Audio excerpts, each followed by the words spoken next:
Assalamualaikum warahmatullahi wabarakatuh.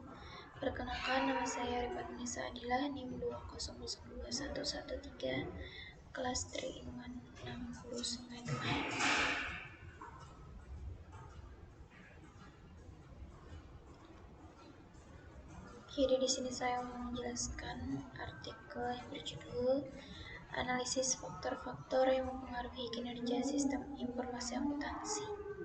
Penulisnya Nurul Megawati, tahun terbitnya 2023. Topik permasalahan yang diangkat. Permasalahan muncul karena terdapat perbedaan pada hasil penelitian Acep Kumara 2005 dengan Tichain Fung Jen 2002 dan Luciana Spica Almilia dan Irmayana Briliantin 2007. Pada penelitian Tichai Fung Jen 2002 menunjukkan bahwa variabel kemampuan teknik personal SI dari koefisien korelasinya menunjukkan hubungan positif terhadap variabel kepuasan pengguna, sedangkan pada Luciana Spica Almilia dan Irmayati Briliantin 2007 menunjukkan bahwa tidak terdapat hubungan yang signifikan antara keterlibatan penggunaan dalam proses pengembangan sistem dengan kinerja SIA. Untuk faktor ukuran organisasi, penelitian ini menunjukkan bahwa tidak terdapat hubungan yang signifikan antara ukuran organisasi dengan kinerja SIA, serta dalam faktor formalisasi pengembangan SIA menunjukkan tidak terdapat hubungan yang signifikan antara formalitas pengembangan SIA. Teori yang diangkat. Sistem informasi akuntansi yang disingkat SIA adalah sebuah sistem yang mengumpulkan, mencatat, mengolah, dan memproses transaksi data keuangan dan non-keuangan yang masih terkait untuk menghasilkan informasi keuangan yang berguna bagi para pemangku kepentingan untuk membutuhkan pengelolaan bisnis. Melalui sistem informasi akuntansi, data akan dikumpulkan, dikelompokkan, dan diolah sedemikian rupa sehingga menjadi sebuah kesatuan informasi yang saling terkait dan saling mendukung sehingga menjadi suatu informasi yang berharga bagi yang menerimanya. Sistem informasi akuntansi merupakan sebuah sistem yang memproses dan mengumpulkan data transaksi untuk menghasilkan informasi yang bermanfaat bagi pihak-pihak yang membutuhkannya. Sistem informasi akuntansi mencakup data yang berkait dengan mendapatkan, pengeluaran, dengan pendapatan, pengeluaran, informasi pelanggan, informasi karyawan, dan informasi pajak dari perusahaan.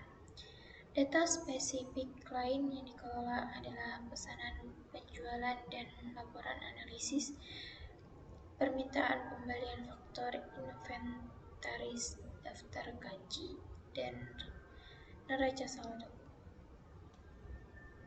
Kekurangan dan kelebihan. Kekurangannya adalah penelitian ini hanya mengambil objek penelitian yang terbatas, yakni pada perusahaan manufaktur yang terdapat di wilayah Kota Semarang, sehingga dimungkinkan hasilnya kurang dapat digeneralisir untuk perusahaan manufaktur di wilayah lain. Program pendidikan dan pelatihan tentang sistem informasi dalam penelitian ini tidak dieksplorasi kaitannya dengan teknik atau pendekatan program yang dilaksanakan oleh responden. Kinerja sistem informasi akuntansi dalam penelitian ini hanya diamati dalam satu kali pengamatan, sebagaimana melalui pendekatan kuantitatif. Kelebihannya adalah mendesain sesuai dengan struktur template yang digunakan. Pembahasan yang terstruktur sehingga lebih mudah dipahami ketika membacanya. Teori yang digunakan relevan dengan pembahasan dalam penelitian ini. Jadi kesimpulannya adalah hasil penelitian menunjukkan keterlibatan pemakaian berpengaruh positif dan signifikan terhadap kepuasan pengguna sistem informasi dan penggunaan sistem informasi. Kapabilitas personal tidak berpengaruh positif dan signifikan terhadap kepuasan pengguna sistem informasi dan pengguna sistem informasi dan penggunaan sistem informasi. Ukuran organisasi berpengaruh positif dan signifikan terhadap kepuasan pengguna, tetapi tidak berpengaruh terhadap penggunaan sistem. Dukungan top manajemen berpengaruh positif dan signifikan terhadap kepuasan pengguna, tetapi tidak berpengaruh terhadap penggunaan sistem informasi. Formalisasi penggunaan sistem informasi berpengaruh positif dan signifikan terhadap kepuasan pengguna, tetapi tidak terhadap penggunaan sistem informasi. Kinerja sistem informasi akuntansi cenderung sama, baik yang berada di dalam perusahaan yang memiliki program pelatihan dan pendidikan maupun di dalam perusahaan yang tidak memiliki program pelatihan dan pendidikan. Kinerja sistem informasi cenderung sama, baik yang berada di dalam perusahaan yang memiliki komite pengendali sistem informasi maupun di dalam perusahaan yang tidak memiliki komite pengendalian sistem informasi. Kinerja sistem informasi cenderung sama, baik yang lokasi departemen sistem informasinya berada terpisah maupun yang bergabung dengan bagian lain. Terima kasih.